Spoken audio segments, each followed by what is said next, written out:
desire to protect our freedoms. But gun confiscation is exactly what happened during the state of emergency following Hurricane Katrina in New Orleans.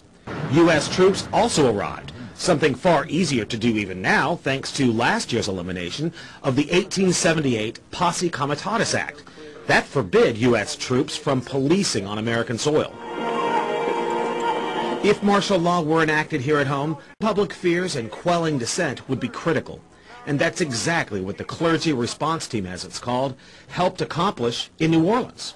Jeff, the primary thing that we say to anybody is let's cooperate and get this thing over with, and then we'll settle the differences once the crisis is over. Such clergy response teams would walk a tightrope between the needs of the government versus the wishes of the public.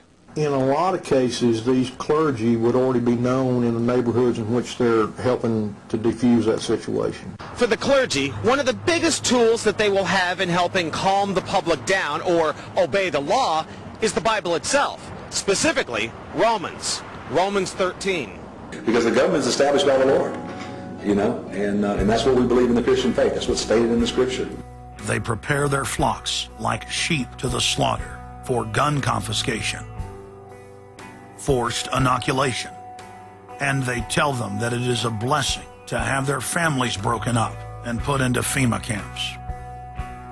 Irland, Frankreich, Portugal, Spanien, die Schweiz, Liechtenstein, Luxembourg, Polen, Ungarn, Romania. Adolf Hitler bragged that his most powerful domestic tool, used by the Nazis to control the people, was the servile clergy.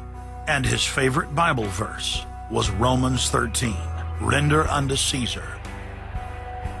Either you are with us or you are with the terrorists. The scam was launched as a simple bait and switch. The government recruited the public by telling them that they were needed in the fight against Al-Qaeda. But from day one, over 90% of their training and operations focus on demonizing, surveilling, and harassing anyone who stands against their takeover. The Department of Homeland Security calling on firefighters to take on a new role in the war on terror. The idea to be the eyes for the U.S. government when they're inside a home. Now, unlike police officers, firefighters don't need a warrant to go into private houses. And critics say that's where things get sticky. Cable company repairmen, truck drivers, maid services, and hundreds of other professions that go inside homes and businesses without warrants are now on the government's payroll as citizen snitch spies. But Big Brother doesn't stop there. Children are being indoctrinated inside the public schools nationwide to spy on their parents. You can give information without having to give your name. You guys can get paid for good tips up to $200. The New York Times praised public school programs in the United States and England that are training children to report their parents for eco-crimes, like taking a hot bath or letting the water run while you brush your teeth. All of that violates their carbon footprint credit allotment.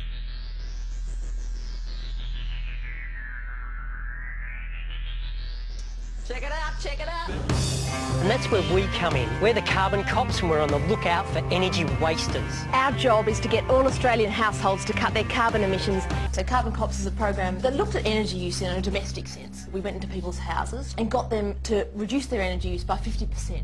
Sadly, the Boy Scouts of America have now contracted with the Department of Homeland Security and are now training more than 20,000 Boy Scouts in anti-terror urban warfare mount training. The federal grants are very specific. The Scouts are trained to carry out seek and destroy missions against disgruntled veterans of the U.S. Armed Forces. Good evening, everyone. Homeland Security is enlisting some unlikely new recruits to fight terrorism and help with other emergencies. The Girl Scouts. Girl Scouts across the country and here in East Tennessee are now taking part. 9-year-old Elise Murphy has already earned a lot of Girl Scout patches.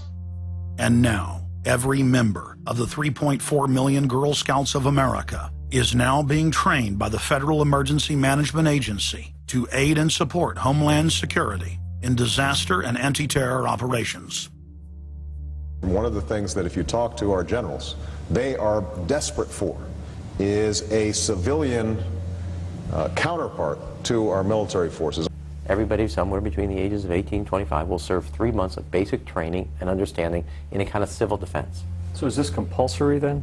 Well, you have to, in a sense, it's required of everybody, 18 to 25, 3 months, and at some point at that point you do it. Creating citizen armies in one way is, it's disgusting, because what you do is you get young kids and you can mold their minds easily, and we saw them chanting and crying, and they'll follow any leader, whether it's in a black shirt, a brown shirt, a red shirt, whatever the shirt might be. Another branch of Homeland Security, the Corporation for National and Community Service, is setting up literally hundreds of other private uniformed youth groups. The White House has introduced legislation to establish forced national service for all Americans between the ages of 16 and 64. In 2008, the North American Military Governorship, known as NORTHCOM, announced that they had deployed 4,000 regular Army troops inside the United States to deal with civil unrest because they knew that their offshore masters were about to rob the United States blind. In 2009, the Pentagon requested funding from Congress to deploy 379,000 military personnel in thousands of communities across the United States. And now, legislation has been introduced in Congress to expand a system of FEMA concentration camps across the United States under the National Emergency Centers Act, H.R. 645. The Republic is hanging by a thread. The last vestiges of our free system of government are being swept away. You know, you got time to watch baseball, you got time to watch football, you got time to entertain yourself, but I think a knowledgeable public we're losing, and we've got to get people back on track to paying attention, because if you don't pay attention to your government and what they're doing, you're going to pay some dire consequences for it. Unless we become active and become influential in the power centers of society, there's nothing we can do about it. Just knowing about it is not enough. And as long as we are given at election time an option between the Republican candidate or the Democrat candidate, both of whom have been selected by members of the Council on Foreign Relations and both of whom have the same general policies, that's not going to change anything either. So the real issue is, so what? And the answer is we've got to recapture control of the power centers of society. The people have a decision to make. Our nation has been seized in the jaws of a global corporate takeover. The Republic is passing into history. We're losing our freedoms. And it's up to every man, woman, and child in the United States to decide whether we're going to be fooled by the slick propaganda of the social engineers or whether we're going to restore the Republic. The values expressed by our founding fathers and the Declaration of Independence and other documents are very important to these times, and it's now our chance to manifest those documents. Now is the time for all good men to come to the aid of their country, because the country is being stolen from us in broad daylight. Not only stolen metaphorically, but financially as well. The numbers don't lie. The American people, having been educated as to the truth, then have to rise up and demand and get a government that starts serving them. We need a change, and it isn't going to come from Democrats and Republicans. It has to come from the American people. Dissension is the greatest form of patriotism, and I believe that. Because if you don't hold your elected officials' feet to the fire and pay attention, you are going to get bad government. So it's imperative for all of us. It's our job as citizens of this great country to pay attention. This is our last chance to not relive history. Hundreds of nations have fallen to tyranny in the last century alone.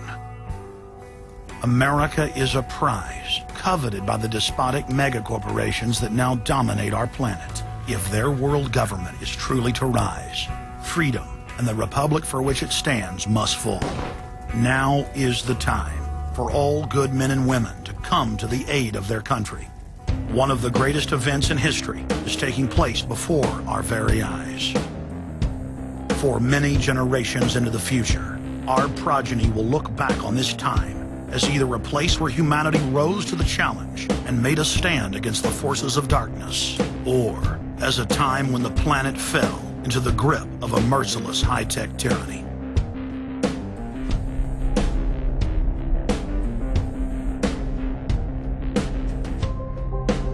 In Part 2 of Fall of the Republic, you will learn the elite's master plan for humanity. But more importantly, you will learn how to stop that plan, reverse the criminal tide, and reignite the flame of liberty on the long march to man's ultimate destiny.